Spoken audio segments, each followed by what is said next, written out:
Après un premier volet unanimement adoré, puis un deuxième film mal aimé mais qui mérite largement d'être réévalué, la saga Predator a pris un tournant plus compliqué avec Predators. Les fans de la franchise espéraient un renouveau, mais le pire était encore à venir.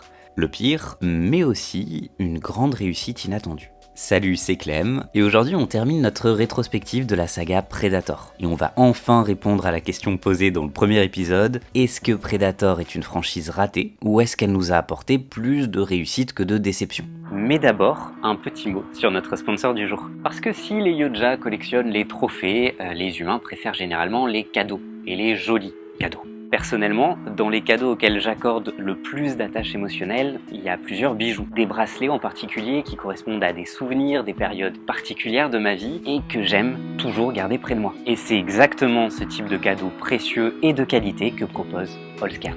Holzkern, c'est une marque spécialisée dans la fabrication de montres et de bijoux pour hommes et pour femmes, fabriqués à partir de matériaux naturels. Des pierres précieuses, du bois, des feuilles, ça donne des objets uniques, vraiment beaux, de qualité, originaux, bref, tout ce qu'on cherche quand on veut un bijou. Et d'autant plus uniques qu'ils sont produits uniquement en petite quantité pour garantir la qualité et l'aspect éthique de la production chez Holzkern. Sans oublier que chaque produit est garanti 2 ans. Donc vous savez que quand vous faites un cadeau, c'est quelque chose qui va durer et qui est garanti. Pour vous donner une idée de la qualité de ces bijoux, je vous propose d'ouvrir ma commande que je viens de recevoir. Non seulement les produits sont magnifiques, mais en plus ils sont accompagnés d'un écran vert vraiment élégant pour les bijoux, d'une pochette cadeau rouge pour les montres. Vraiment, c'est le cadeau parfait pour cette fin d'année. La livraison est gratuite, votre cadeau arrive dans un délai de 2 à 5 jours. Donc là par exemple, si vous voulez tout de suite un beau cadeau pour les fêtes, tant que vous commandez avant le 19 décembre, ça arrivera dans les temps.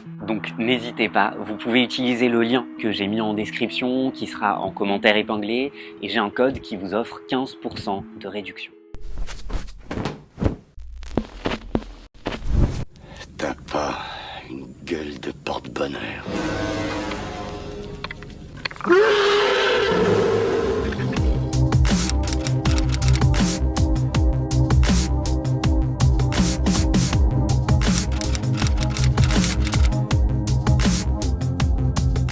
Si Predators avait été un succès commercial décent, l'accueil critique et le bouche à oreille du public restaient décevants. Au box-office mondial, le film avait même rapporté moins que Alien vs Predator, ainsi que sa suite pourtant unanimement détestée, Aliens vs Predator Requiem.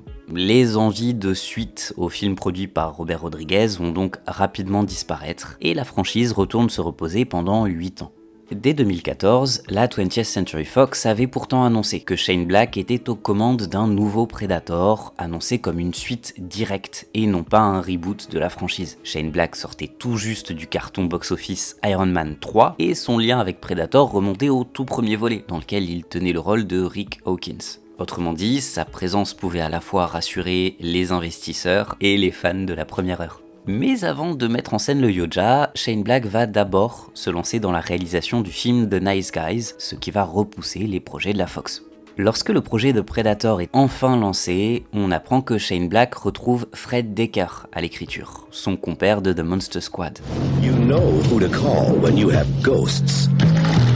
But who do you call when you have monsters? We're the Monster Squad. Dans une interview accordée à Empire, Black annonce à l'époque son ambition. Il veut refaire du Predator une créature qui inspire la peur et le mystère. Selon ses propres dires, ce film est une tentative de refaire de la franchise un événement. Des paroles très rassurantes qui laissaient espérer que The Predator apprendrait des erreurs de Predators et qu'on pourrait même retrouver les sommets de McTiernan. Oui, on était naïfs à l'époque. Côté casting, Arnold Schwarzenegger est une fois de plus contacté, mais là encore il va refuser, estimant que le rôle proposé, à savoir une simple apparition en fin de film, est trop court et n'apporte rien au récit. On annonce d'abord Benicio del Toro dans le rôle principal, avant d'apprendre un mois plus tard qu'il est remplacé par Boyd Holbrook, et on a énormément perdu au change, on va pas se mentir. Petit clin d'œil à Predator 2, l'acteur Jake Busey incarne le fils de Peter Keyes qui était joué par son père, Gary Busey, dans le film de Stephen Hopkins. Pour le reste du casting, on a notamment Keegan-Michael Key du duo Key and Peele, Olivia Munn et Alfie Allen qui était essentiellement connu pour son rôle de Theon Greyjoy dans Game of Thrones.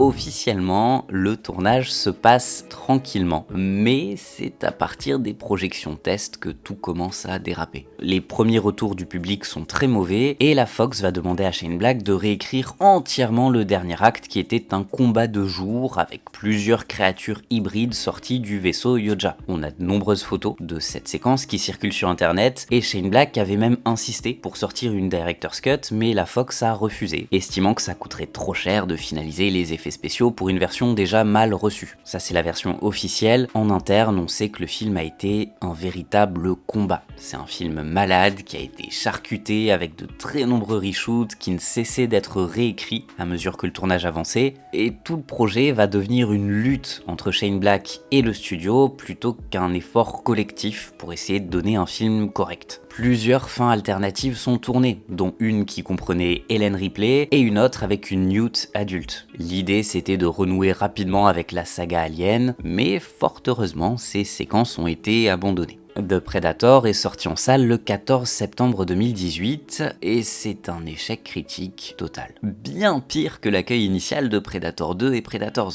Au box-office, c'est pas brillant non plus. Le film est tourné pour un budget de 88 millions de dollars, ce qui en fait à l'époque de très loin le film le plus cher de la franchise, mais surtout c'est plus compliqué que ça quand on regarde les chiffres de près. Avec les multiples reshoots, on imagine bien que le budget a explosé. Sans compter le marketing, Deadline évoquait un budget marketing de 120 millions de dollars. Et franchement, c'est absolument fou comme dépense pour une franchise qui n'a jamais eu des scores de gros blockbusters. Avec des dépenses qui dépassaient donc très probablement les 200 millions de dollars, The Predator ne récolte que 51 millions aux États-Unis. Même si on ne prend pas en compte l'inflation, ça reste moins que le premier volet et que Predators. Le film de Shane Black s'en sort un peu mieux à l'étranger, il totalise 160 millions de dollars dans le monde, mais c'est un bilan bien inférieur aux attentes du studio. Et surtout, ça ne suffit pas compte tenu des dépenses. De quoi pousser la Fox à laisser une fois de plus reposer sa franchise et à repousser de façon indéfinie les envies de faire de Predator 2.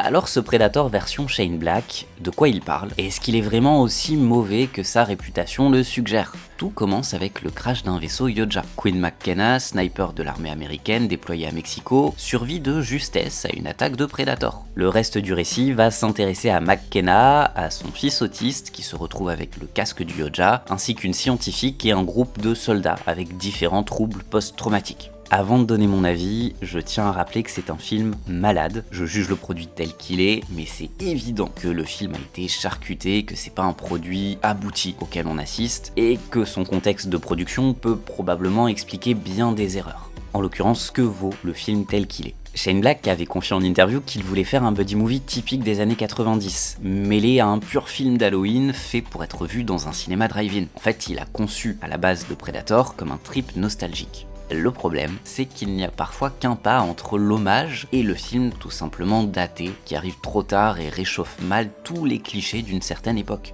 Et on va l'évacuer tout de suite, à mes yeux, The Predator, c'est la catastrophe de la franchise. Un échec de mise en scène, de narration, de mythologie, rien ne va dans ce film.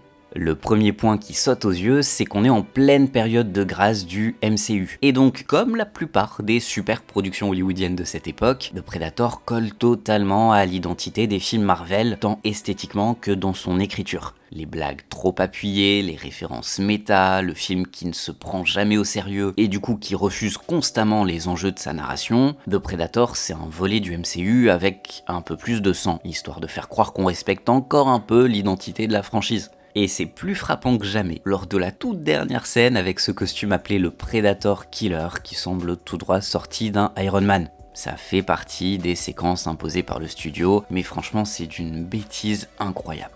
Si on se penche sur la façon dont The Predator aborde la mythologie de son univers, on continue la chute libre dans la démystification du Yoja et la perte d'identité de la saga. On a des chiens Predator encore plus ratés que dans Predators, qui servent essentiellement de ressorts comiques. On nous ajoute un concept de Yoja génétiquement augmenté. En gros, les Predators récoltent l'ADN de leurs trophées et font des cocktails génétiques pour augmenter leur force. Ça donne un super Predator méga plus fort au design inintéressant. Et à la limite, on aurait pu avoir un mauvais Predator mais un film plutôt correct. Un divertissement qui loupe totalement l'esprit de la saga, mais qui offre un spectacle à peu près décent. Sauf que même là, The Predator, c'est juste un mauvais film. Même en prenant en compte le fait que le dernier acte catastrophique est une décision du studio, il n'y a quasiment rien dans le film qui tient la route. Oui, c'est un film malade.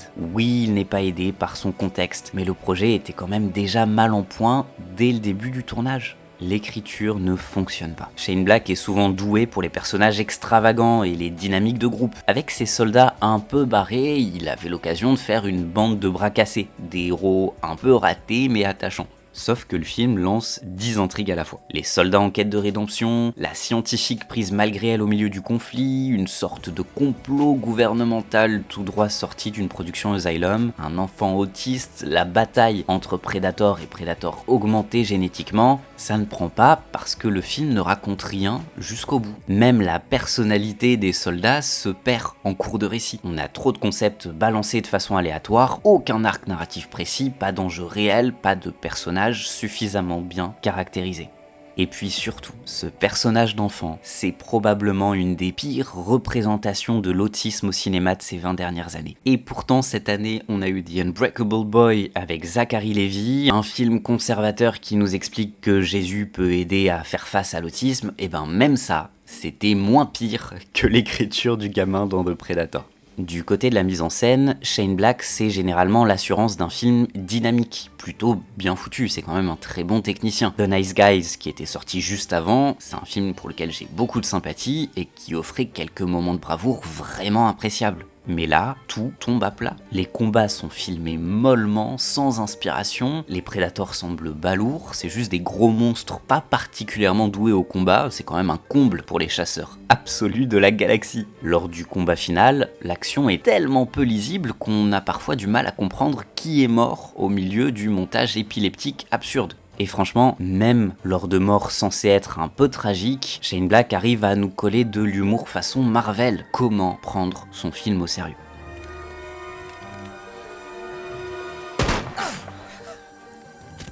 C'est pareil pour les séquences de tension qui voudraient nous vendre un certain retour aux inspirations horrifiques de la saga. Le découpage est trop plat, l'intensité ne prend jamais. Globalement, le film caractérise à lui seul le problème des blockbusters hollywoodiens de ces 10-15 dernières années. Rien n'est pris au sérieux, rien n'est respecté, à commencer par le spectateur. C'est cynique, méprisant, ça nous vend de la nostalgie comme si tout n'était qu'un produit marketing, un peu à l'image du gamin qui fête Halloween avec le masque du Predator. C'est un gag méta que je trouve assez détestable dans ce qu'il raconte, mais qui est parfaitement adapté à l'esprit du film.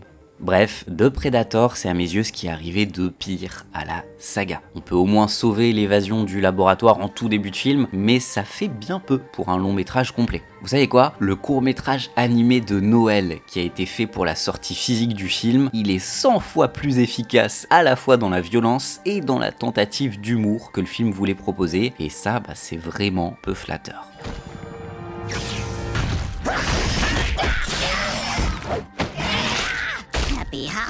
You filthy animals. Vous l'aurez compris, c'est l'heure du classement. The Predator, ça se place en toute dernière position et je pense qu'il est pas prêt d'en bouger.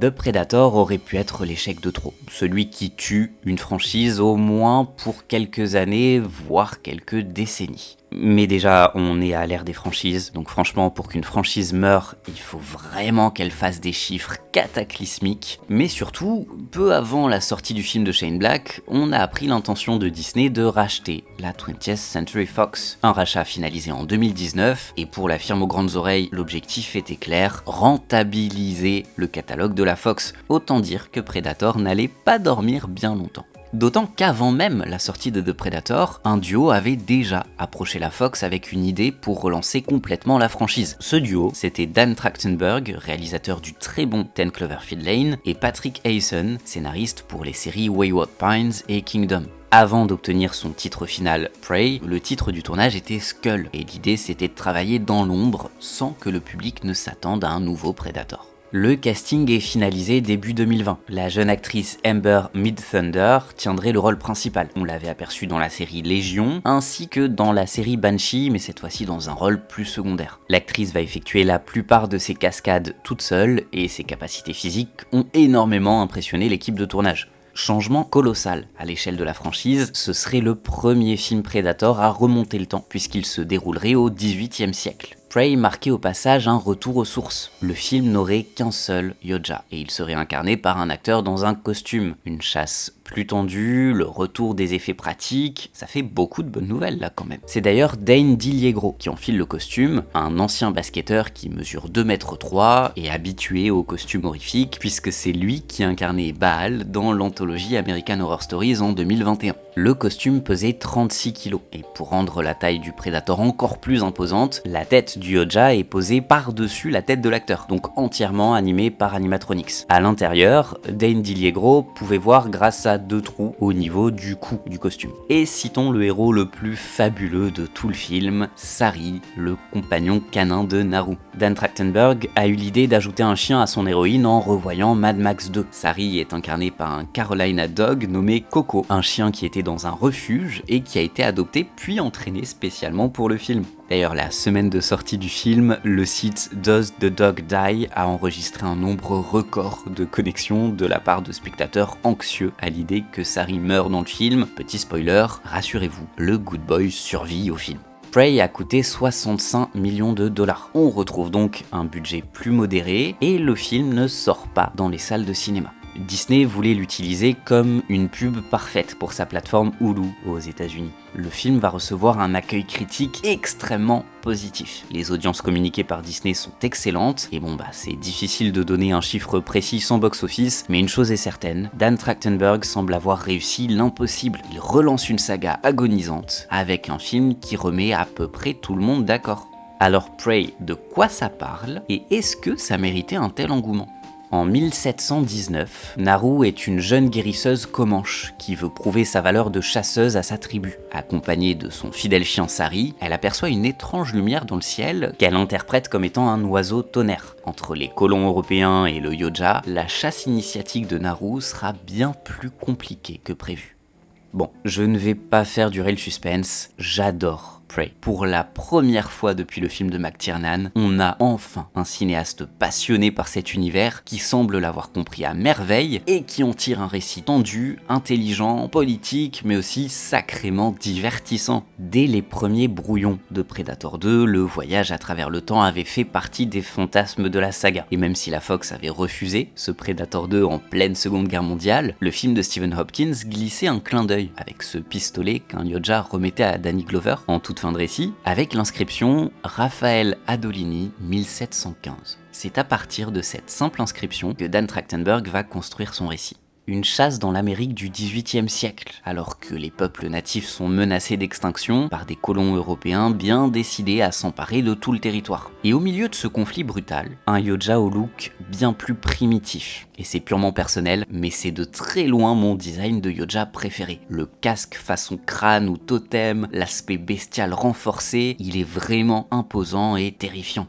Dan Trachtenberg, c'est un passionné de Predator, un geek de la saga, quelqu'un qui connaît l'univers par cœur, qui a lu la plupart des comics et des bouquins consacrés aux aventures des Yoja. Et ça se voit. Le film respecte à merveille la mythologie de son univers. Il parvient au passage à refaire du Yoja une véritable menace. Déjà, on retrouve la règle du 1 Yoja par film, comme pour les 2 premiers volets, et on fait à nouveau de la créature un challenge total. Et même dans l'écriture du film, Prey va nous dévoiler progressivement l'ampleur de la menace. Le Predator affronte un serpent, puis un loup, puis un ours, et enfin des humains. Il remonte la chaîne alimentaire. Et chacun de ces affrontements nous montre une palette de ses capacités au combat. La rapidité face au serpent et au loup, la force brute face à l'ours, l'intelligence et la stratégie face aux humains. Au passage, lorsque le Yoja tue le serpent, il ignore le rat que ce dernier chassait. Lorsqu'il tue le loup, il ignore le lapin que ce dernier chassait, de quoi annoncer symboliquement pourquoi il va ignorer Naru si longtemps dans le film. Elle est une proie, comme le titre du film l'indique, et donc pas une menace, méritant d'être combattue à ses yeux. D'autant que Naru, l'héroïne, est elle aussi écrite avec la même intelligence. C'est la première fois de la saga que le personnage principal n'est pas un combattant rodé. Non seulement ça permet de réinventer réinventer totalement la formule, mais paradoxalement ça offre la victoire la plus logique sur un Yoja depuis celle de Dutch. Comme Naru n'est pas perçue comme une menace par le Yoja durant une grande partie du récit, elle peut l'observer comme aucun de ses adversaires passés n'a pu le faire. Elle peut apprendre très rapidement que les armes sont insuffisantes. Elle peut comprendre comment sa vision fonctionne. Elle peut voir son équipement à l'œuvre. En fait, elle a quasiment la posture d'un spectateur. Et en règle générale, dans un film Predator, le spectateur connaît mieux les règles que les protagonistes. Ce qui fait qu'on voit souvent mourir des personnages un peu bêtement à nos yeux parce qu'ils ignorent ce que l'on sait. Naru apprend avant d'agir. Et le fait de ne pas être une guerrière, qui n'aurait qu'une seule chance, lui permet une victoire de stratège à son image en fait. On l'a vu passer le film à redoubler d'inventivité, à apprendre de ses erreurs. Son triomphe, c'est celui de l'esprit. Et c'est bien le seul point sur lequel un humain peut triompher de façon crédible face à un Yoja. D'ailleurs, je sais que chez une petite partie du public, il y a ce reproche classique du « oui, c'est une fille toute frêle, c'est pas logique qu'elle s'en sorte, là où les commandos du premier se faisaient dézinguer. » Bon, déjà, si vous pensez, après 7 films Predator, qu'il faut être armé jusqu'aux dents et musclé pour battre un Yoja, bah je peux rien faire pour vous avez juste pas compris comment ça fonctionne. Deuxième point, elle est loin, mais alors très loin d'être invincible. Elle prend super cher pendant l'affrontement final. Troisième point, Dan Trachtenberg répond parfaitement à ce reproche en ces termes. Si on se penche un peu plus sur Predator, le film se termine là où Naru commence son histoire, parce que le personnage d'Arnold Schwarzenegger se retrouvait à devoir utiliser des techniques qui faisaient partie des traditions des Comanches. Et il a raison, Dutch abandonne les armes, utilise la forêt et des pièges naturels pour venir à bout du Yoja, et c'est exactement ce que va faire Naru. Pour revenir à l'écriture de l'héroïne, dès l'ouverture, la mise en scène nous dit intelligemment qui elle est. Envoyée cueillir des fleurs pour remplir son rôle de guérisseuse, elle utilise sa hache, donc destinée à la cueillette, pour tenter de chasser. Elle rejette le rôle qu'on lui attribue, quitte à devoir apprendre toute seule. L'apprentissage vient dès cette séquence de chasse. Elle échoue face aux cerfs, puis même face à des lapins, et cet échec va lui donner l'idée d'attacher sa hache à une corde, une arme personnalisée qui va lui être cruciale un peu plus tard dans le récit. Et c'est la preuve parfaite qu'on a une chasseuse en apprentissage, une héroïne consciente de ses limites et qui va compenser ses faiblesses par l'intelligence et l'adaptation.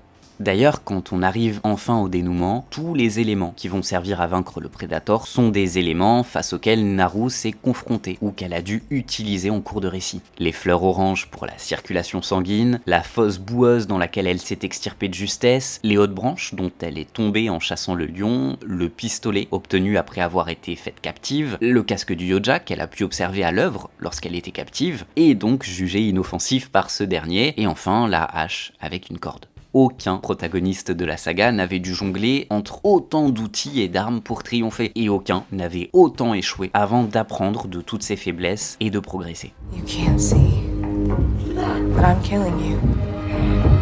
Au final, le Yoja vient sur Terre et passe le film entier à chercher le chasseur parfait, tandis que Naru passe le film à devenir elle-même ce chasseur parfait. Ils ont un parcours en miroir durant tout le récit. Et le fait d'avoir une héroïne solitaire dans un film avec donc assez peu de dialogue nous permet de développer tout cet arc narratif sans dialogue bêtement explicatif, simplement par la force de la mise en scène.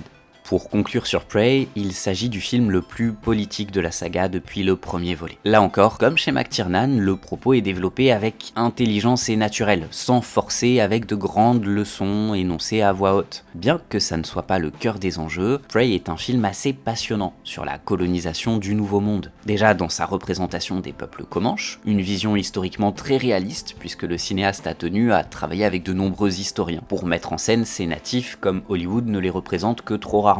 Et puis Prey nous rappelle que même sans un monstre extraterrestre, ces peuples faisaient bel et bien face à la menace d'un envahisseur brutal, mieux équipé, mieux armé, dans un duel proie contre prédateur injuste et perdu d'avance. Cette ligne floue entre les colons et le Yoja est plus que jamais explicite lorsque Naru découvre le champ de bison. Le spectacle est terrible. À perte de vue, des carcasses écorchées en train de pourrir au soleil. On a suffisamment vu les prédateurs en action pour penser qu'il s'agit de leur méthode, mais en réalité, ce sont les colons qui ont créé ce massacre. Et pour l'aspect historique, c'était une pratique stratégique chez les colons européens, notamment le fameux Buffalo Bill. Les colons ont pratiquement exterminé à eux seuls tous les bisons d'Amérique en moins d'une décennie, pour récupérer leur peau, mais surtout pour priver les peuples natifs de nourriture et de vêtements. L'horreur de Prey, comme celle du premier Predator, c'est qu'elle fait écho à une page de l'histoire humaine qui est terrifiante à regarder. C'est donc une immense réussite à mes yeux, un film qui faisait au passage plein de promesses pour l'avenir. Le fait que Naru se retrouve à la fin en possession du pistolet qui sera confié à Harrigan dans Predator 2 nous annonçait probablement une fin tragique à venir pour l'héroïne, et le générique de fin venait confirmer que la lutte entre les Comanches et les Yoja était loin d'être terminée.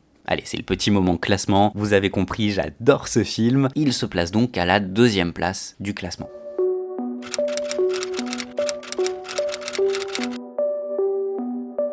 Après l'excellent accueil reçu par Prey, Dan Trachtenberg se voit confier les clés de la franchise Predator. En février 2024, on apprend qu'un projet intitulé Predator Badlands est en développement. Mais voilà, surprise, en octobre 2024, le cinéaste révèle lors d'une interview qu'il a travaillé en réalité sur 2 films Predator prévus pour 2025. Un destiné à la plateforme Hulu, et l'autre, Badlands donc, destiné aux salles de cinéma. Ce fameux film mystérieux prévu pour Hulu serait en réalité un film d'animation intitulé Predator Killer of Killers. Au passage, on découvre que Joshua Hwa-sung est crédité en tant que co-réalisateur. Il avait notamment travaillé sur les effets visuels de Prey et Ready Player One.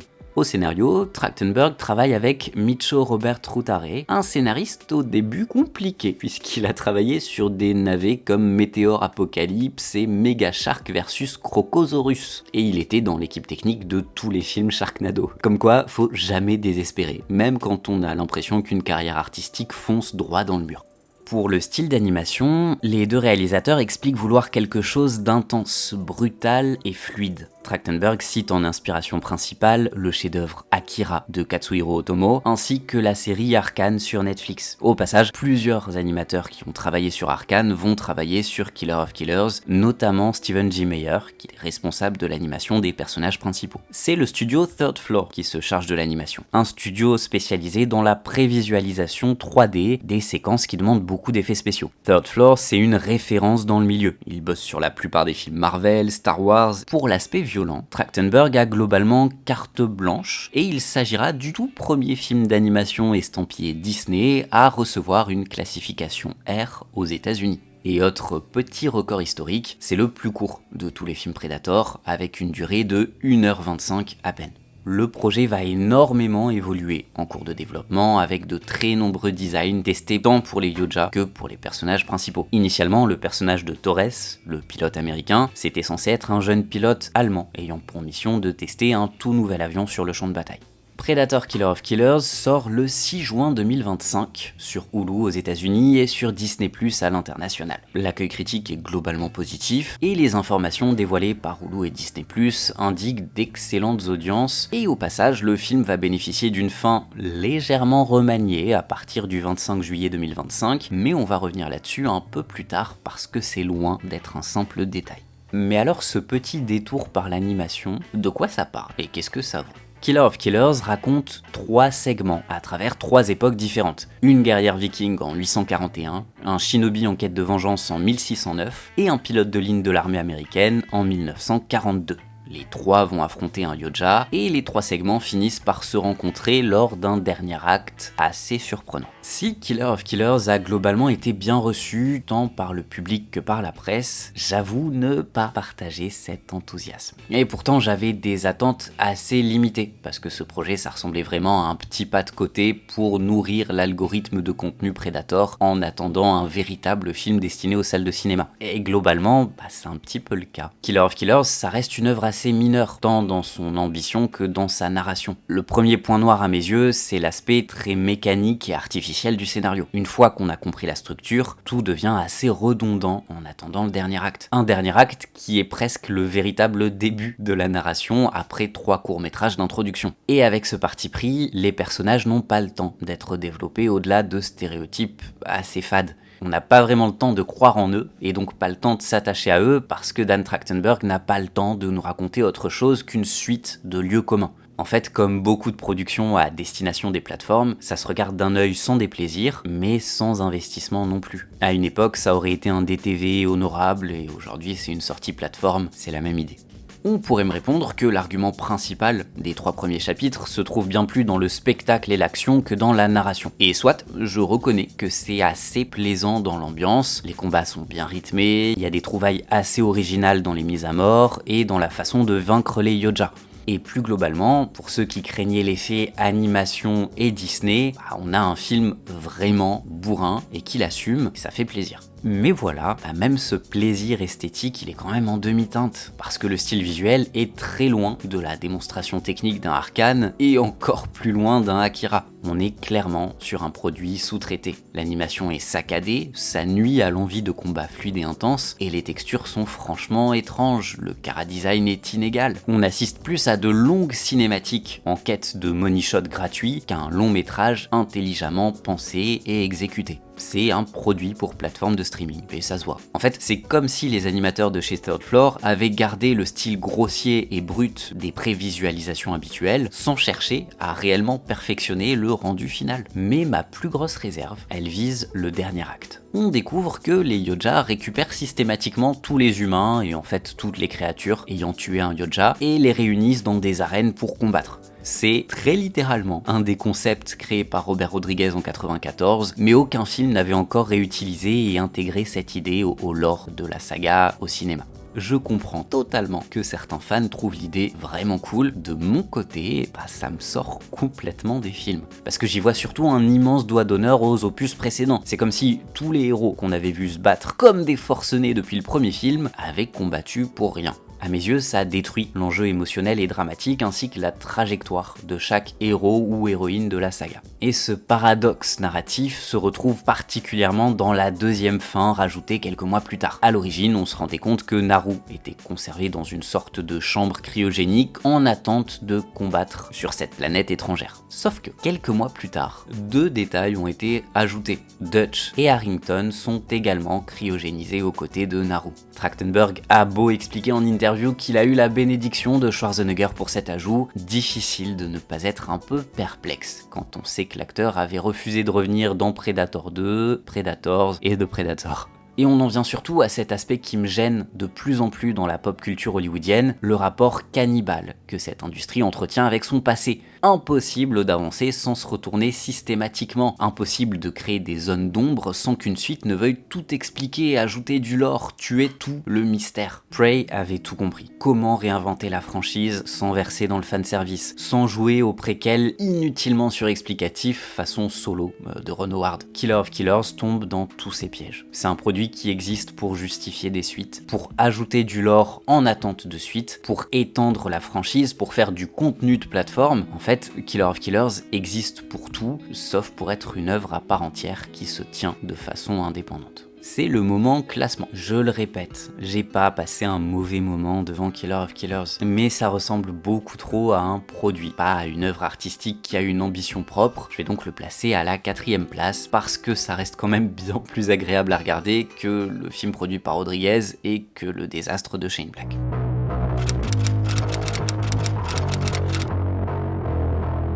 Comme on le disait pour introduire Killer of Killers, on apprend dès février 2024 que Dan Trachtenberg réalise un nouveau long métrage Predator intitulé Badlands. Le cinéaste évoque un film plus axé sur des inspirations science-fiction qui se déroulerait sur une autre planète. Quand on lui demande des œuvres majeures qui inspirent ce projet, il va citer Conan le Barbare, Mad Max 2, le magnifique jeu Shadow of the Colossus ou encore le cinéma de Terrence Malick. Des inspirations très variées qui nous laissent espérer un film riche, dense, plutôt déconcertant dans l'univers de la franchise. Dan Trachtenberg confirme plus que jamais avec l'écriture de ce scénario qu'il est un fan de la saga. Un fan qui va énormément piocher du côté des comics Dark Horse et qui souhaite constamment élargir la mythologie de la franchise au cinéma, ajouter des éléments qui étaient jusqu'alors uniquement réservés aux comics. Et l'originalité qui va énormément surprendre lorsque c'est annoncé, Badlands aura pour personnage principal un Yoja. Pour la première fois en 7 films, c'est le monstre qui sera au cœur du récit. Durant le développement du projet, le linguiste Britton Watkins s'est chargé de créer la langue des Yoja. On avait déjà entendu quelques échanges de Yoja dans les films précédents, notamment sur Killer of Killers, et c'est déjà Watkins qui s'y collait, mais c'était souvent des bribes de dialogue, pas de quoi faire un film complet.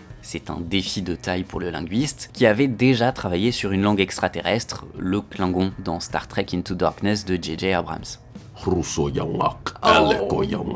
that's too long. Can you do that? No. Côté casting, on annonce la signature d'Elle Fanning. Elle aura au passage un double rôle. Et dès les premières promos, les fans vont remarquer le logo de la Weyland Yutani Corporation, donc elle joue 2 androïdes liés à l'univers Alien.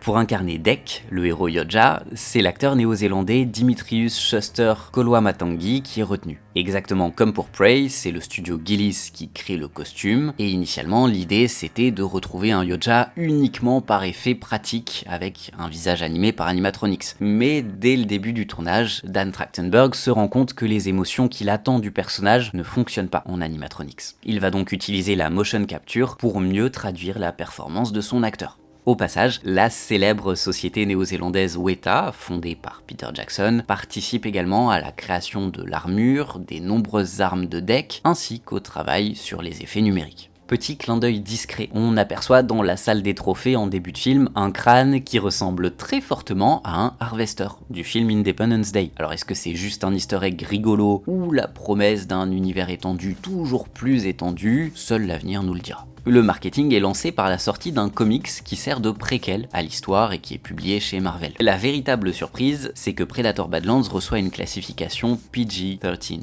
une première dans l'histoire de la franchise. On est loin de l'époque où Predator 2 devait être charcuté au montage pour obtenir de justesse la classification R. Le film sort en salle le 7 novembre aux États-Unis. Il reçoit un accueil presse positif, pas du niveau de Prey, mais les retours sont quand même enthousiastes. Et côté box-office, c'est un peu tôt au moment où j'écris pour dresser un bilan final. On sera probablement pas sur un triomphe commercial, et en même temps j'ai du mal à comprendre pourquoi Disney pose de si grosses sommes sur une franchise qui a toujours compté sur des budgets moyens pour faire de beaux profits. Mais globalement, on sait que Badlands ne sera pas un naufrage façon de Predator. Bref, c'est un bilan relativement mitigé à l'heure actuelle, mais encore une fois, il va falloir attendre avant d'en tirer un verdict clair. Revenons au plus important, Predator Badlands, de quoi ça parle et qu'est-ce que ça vaut? Considéré comme le maillon faible de sa famille, une anomalie génétique, Dek est condamné à mort par son père sur la planète Yoja Prime. Il s'enfuit à bord du vaisseau de son frère et s'écrase sur Gena, la planète la plus dangereuse de toute la galaxie.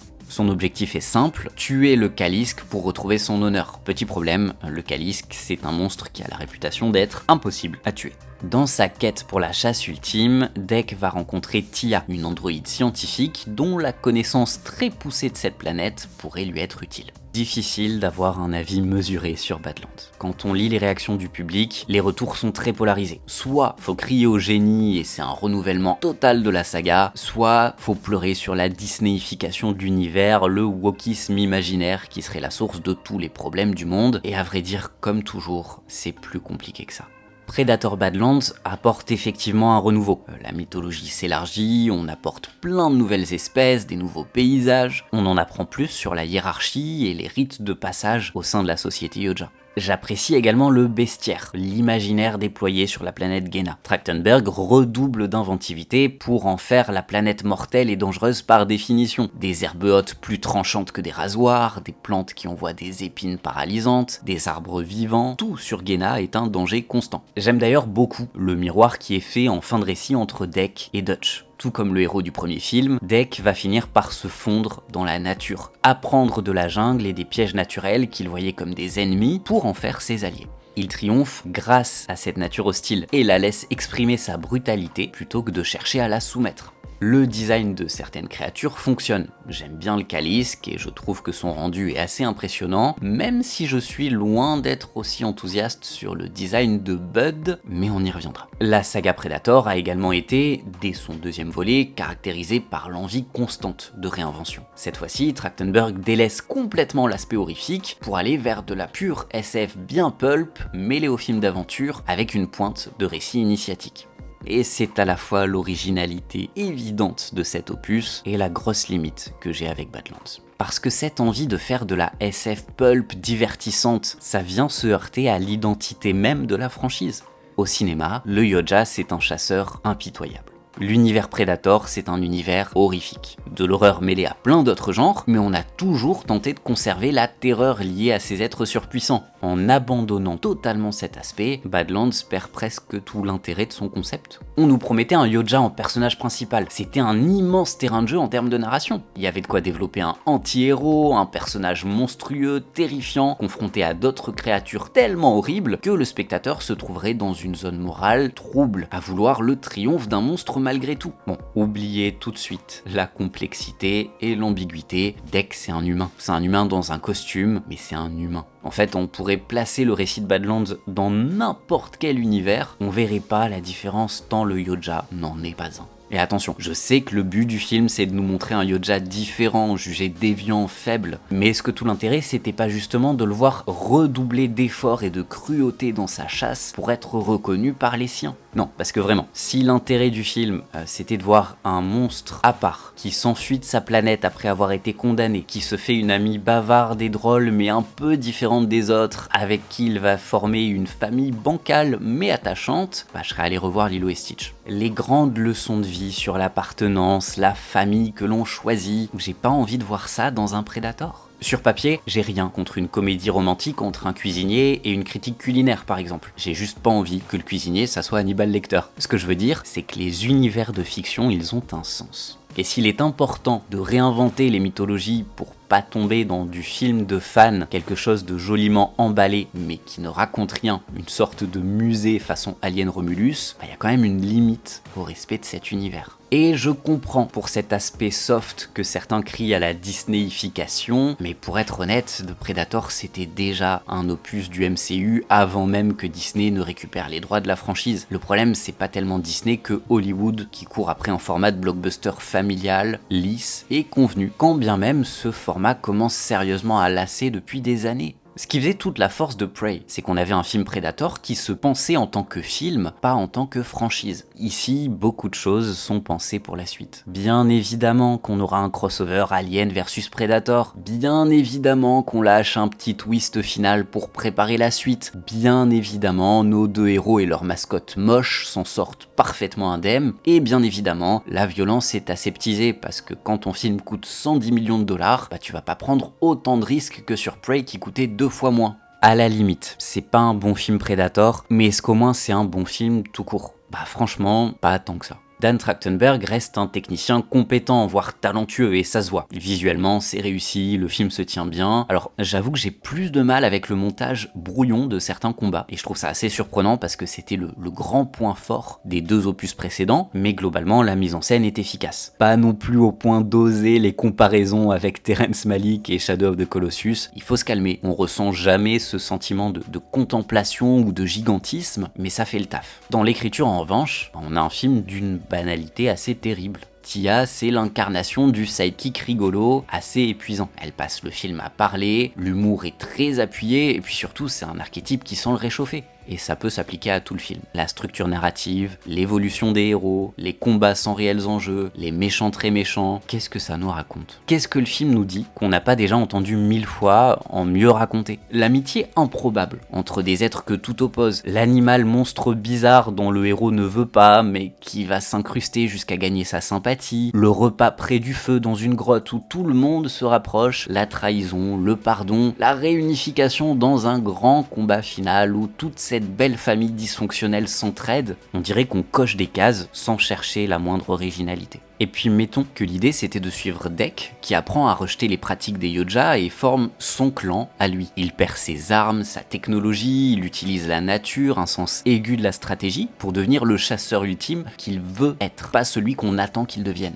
Dans ce cas-là, pourquoi va-t-il récupérer l'armure d'invisibilité en fin de récit? C'est un non-sens par rapport à tout son parcours. Tout le film est construit pour nous montrer qu'il se détache de son clan, mais quand même, il vient récupérer les avantages, on sait jamais, ça pourrait aider. Sur le plan purement dramatique, c'est contre-productif. Au final, je ne déteste pas Badlands, c'est un objet compétent mais qui n'a rien à dire, qui ne sait rien faire d'autre qu'enfoncer des portes ouvertes tout en préparant l'extension de son propre univers. C'est symptomatique de la fatigue ressentie par le public face aux blockbusters hollywoodiens modernes, des films coûteux mais paralysés par la peur du risque, qui se ressemblent tous à force de ne pas oser sortir du lot. C'est le moment du classement, et je ne porte pas Badlands dans mon cœur, je vais le mettre en 5e position. Je ne lui trouve pas le côté divertissant au moins efficace qu'avait Killer of Killers, mais c'est pas non plus le naufrage de Predators et de Predator. Ce qui nous conduit à la question de conclusion. Est-ce que Predator est un rendez-vous manqué? Est-ce que cette franchise est décevante? J'aurais tendance à dire que c'est une saga inégale plutôt que décevante. Chaque opus, même les moins bons, tente quelque chose. Chaque film veut renouveler la saga, être unique, ne pas faire du réchauffé, et honnêtement, rien que ça, c'est une ambition que je respecte. Bien évidemment, si on compare toute la saga Predator au premier volet, difficile de ne pas être déçu. Mais c'est un peu comme Alien, quand tu commences avec un classique absolu, c'est quasiment impossible d'avoir une saga qui tient ce même niveau derrière. Donc, à défaut d'être une réussite flamboyante, c'est une franchise qui me rend systématiquement curieux de voir où ira le prochain volet, et c'est déjà pas mal du tout après autant de films. Et quant à la question de savoir si Disney a ruiné Predator,